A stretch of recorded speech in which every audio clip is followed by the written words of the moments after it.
Kamusta po muli mga kabayan? Si Kamanong po. Nagbabalik po muli para po magkomento po sa inyo dito po sa Tambayan mga kabayan. Magandang umaga po, tanghali, hapon, gabi. Madaling araw po sa atin lahat. Sana po nasa mabuti po tayong kalagayan lahat mga kababayan. Ito po, pag-usapan po natin. Ito pong usapang tarif mga tambay, di po ba? Pinag-usapan po ang Pangulong Marcos sa buong mundo dahil po sa nakuha niyang number 1. Nakakuha po siya ng number 1% sa kanya pong tarif na 20% ay nakakuha po siya ng number 1. Nabawasan po ng 1% mga tambay. Ito po, ang Japan po mga tambay ay isa rin pong kaalyado ng Amerika katulad po ng Pilipinas sa napakatagal ng panahon. Pero ang bansang Hapon po, ang bansang Japan ay nakakuha po ng napakalaking bawas sa kanilang taripa mga katambay. Ito po ay binigyan po ng 25% pero nabawasan po at ito po ay naging 15% na lang po mga katambay. 10% po di umano o umano ang nabawas agad dito po sa bansang Hapon. Samantalang tayo 20% binawasan tayo ng 1%. Kaya po tayo mga tambay ay number 1. Number 1 po tayo. Napakagaling po ng ating pamahalaan. Lalong-lalo po sa pakikipag-usap po sa larangan po ng negosyo o trade mga tambay. Unbelievable. Pakinggan po natin ang balita dito po sa bansang Hapon mga katambay na nakakuha po ng 10% bawas sa taripa mga kababayan. Ipinagmalaki naman ni Prime Minister Shigeru Ishiba na 15% na lamang ang taripang ipapataw ni US President Donald Trump sa mga produktong galing sa Japan. 自動車及び自動車部品について本年4月以降に課された 25% の追加関税率を半減し既存の税率を含め 15% とすることで合意をいたしました。世界に先駆け数量制限のない自動車 Ayon sa mga eksperto sa trading, malaking tulong ito sa gobyerno ng Japan, partikular na sa automaker sector nito. Isang bansang Japan sa nangungunang export partners ng Estados Unidos pagdating sa mga sasakyan. Samantala, inamin naman ni trade negotiator Ryosei Akazawa na hindi isang simpleng negosasyon ang nangyari. Subalit ang nasabing kasunduan niya ay ginawa para sa interes ng dalawang bansa. Nilinaw din niya na hindi kasama sa negosasyon ang pagtapyas sa taripa ng mga produktong agrikultura na manggagaling sa Japan. Batay niya ito sa proposal ni Trump na investment over tariffs muna. 簡単な交渉ではありませんでしたが、しかし、緊密な日米間の協議を通じてですね、構築をされた相互理解と信頼関係を基礎として、本日両国の国益に資する合意ができたと、そのことについては大変喜ばしいことであるというふうに思っております。今般の合意には農産品を含め日本側の関税を引き下げることは含まれておりません。でこれはまさにですね、2月の首脳会談において、総理からトランプ大統領に提案をした関税より投資の考えに沿ったものです。Yan po mga tambay. I-congrats po natin. Congratulations po, Pangulong Marcos. Napakalaki po ang inyo pong achievement na ibinigay sa bansang Pilipinas. Mga kabayan, tinalo pa natin ang Hapon.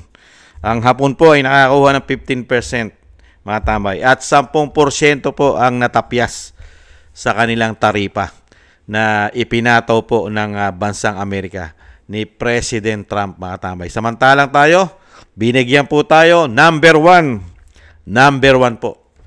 Numero 1 po ang ating bansa. Dahil kaalyado po natin ang kaalyado po natin ang Amerika. At sa katunayan, nagtayo pa sila ng napakarami po nilang kampo sa ating bansa. Nakapaligid po sa ating bansa. At napakarami na po na ini-invest po sa atin na mga missile umano. At magkakaroon pa yata tayo ng gawaan ng bala ng mga Amerikano in the future. Hindi po ba? Kaya nga po napakalaking bawas po ng taripa ay binigay sa atin ng Amerika. Binigyan po tayo ng number 1. Kaya po tayo sa puso at isip ng Amerika tayo po ay number 1 sa kanila. Dahil binigyan po tayo ng 1%. Number 1 po tayo, mga kabayan. Kaya proud na proud po. Maging proud po tayo bilang Pilipino, mga kabayan. Dahil nangunguna po tayo sa puso't isip ng mga Amerikano. Dahil tayo po ay binigyan ng number 1. 1%. Yung sinasabi nga po ng kababayan natin, isang damukal pa nagpunta sa Amerika. Isang damukal, napakarami pong kasama ng gabinete at ubod daw ng dami ang pumunta sa White House, mga tambay. Napakarami. Pero nasayang lang daw po ang ginastos ni Juan de la Cruz sa paikipag-deal po na maipababa o maibaba man lang sana ang taripa na ipinataw sa ating 20%, mga kababayan. Pero maging proud po tayo bilang Pilipino dahil nagkaroon po tayo ng napakagaling pong presidente sa ating kasaysayan, mga tambay. Tanging ang Pangulong Marcos lang po ang nakagawa niya ng history. History po yan.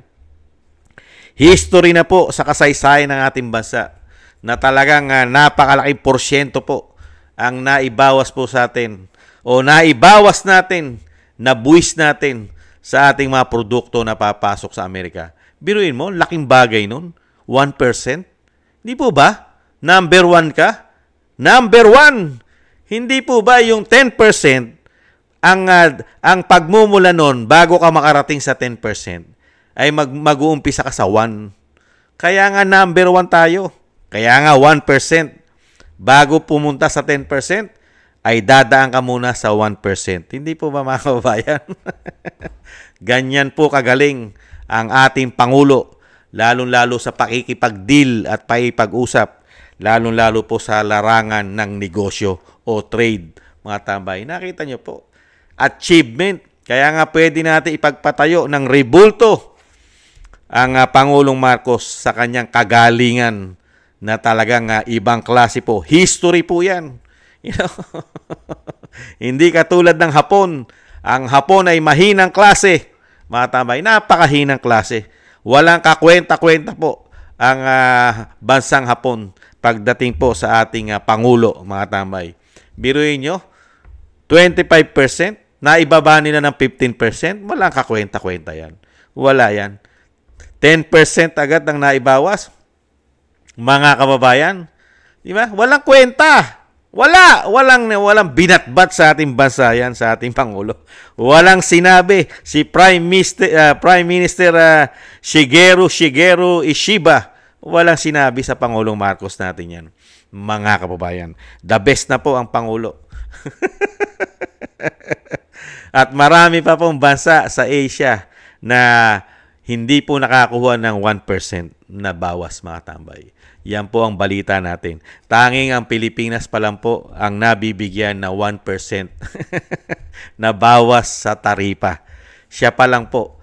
Kung hindi po nagkakamali si Kamanong, kauna-unahan pa lang, wala pa pong bansa sa Asia na natapyasan ng 1%. Wala pa tayong balita. Hindi pa po pumuputok. Ang Japan ay pumutok na nabigyan na po sa kanila pong pakikipag-usap sa Amerika, nabigyan po at nabawasan ng 10% ang kanilang taripa. At alam naman po natin ang produkto ng Hapon ay talagang sa buong mundo, lalong-lalo po ang kanilang mga sasakyan. Di po ba? Kumikita ng malaki po talaga yan. Di po ba? Kaya nga malaking tulong sa bansang Hapon. Yung produkto nila papasok sa bansang Amerika ay nabawasan ng 10% yung kanilang tarif, yung kanilang buwis. Di ba? Yung dating 25% ay naging 15% na lang. Samantalang tayong mga Pilipino, ang ating bansa, pagpasok ng produkto natin doon sa Amerika ay 19% agad ang ating buwis. Hindi po ba number 1 tayo? Lagi tayong special. Di ba? Laging mataas ang pagtingin sa atin ng Amerika. Mataas ang pagtingin sa atin dahil mataas ang ating taripa. Hindi po ba? Pero pagka produkto naman ng Amerika ang papasok sa atin, mga tambay, dahil tayo'y mayamang bansa at mahal na mahal natin ang bansang Amerika, hindi natin sila sisingilin ng taripa. Libre sila dahil tayo'y mabait at tayo siyempre ay tuta. Tuta kasi tayo ng kano. Kaya hindi tayo dapat maningil sa ating mga big boss ng taripa. Napakagandang deal ang ginawa po ng ating pamahalaan.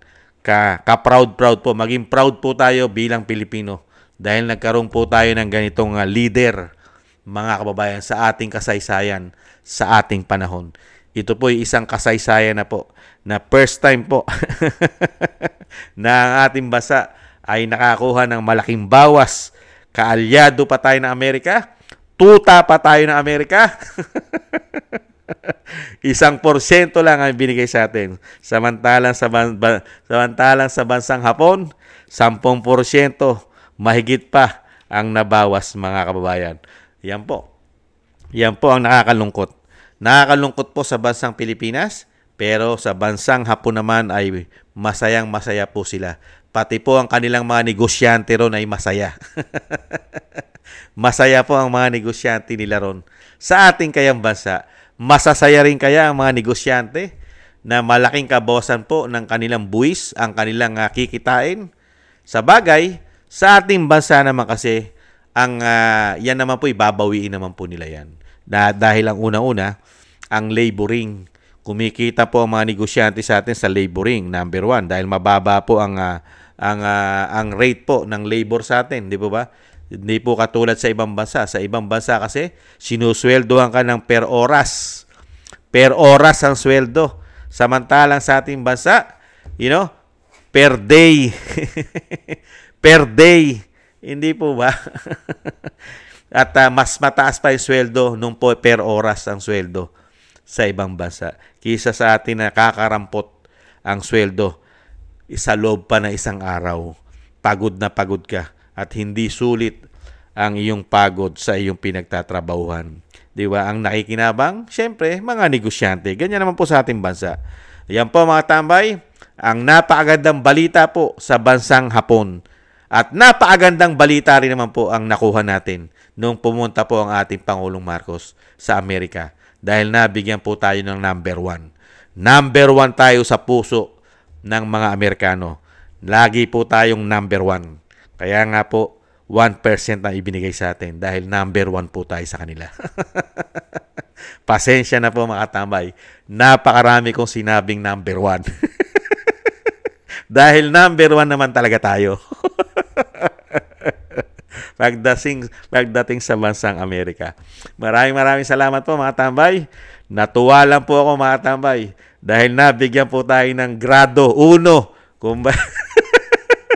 Kumbaga sa nag-aaral, nabigyan ka ng 1. Samantalang ang Hapon, nabigyan ng G's. Ay, nako, nakakatuwa. Nakakatuwang nakakalungkot.